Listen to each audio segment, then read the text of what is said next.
জীবিকার তাড়নায় প্রায় ৬ বছর আগে সৌদি আরব পাড়ি জমিয়েছিলেন রিজিয়া, কিন্তু সেখানে গিয়েও ঘোরাতে পারেনি ভাগ্যের চাকা।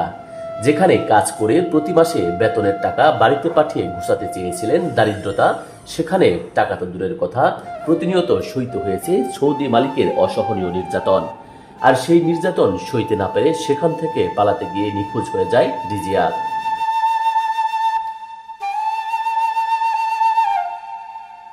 অবশেষে দীর্ঘ ৬ বছর পর ব্র্যাক ও পিবিআই ঢাকা মেট্রো এর যৌথ সহযোগিতায় তাকে উদ্ঘাটন করা হয়।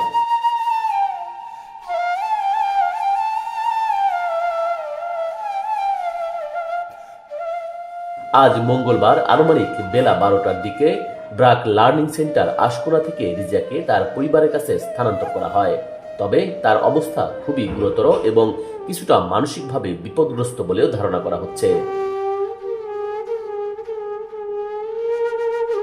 নিউজ ডেস্ক, সাহসী কণ্ঠ।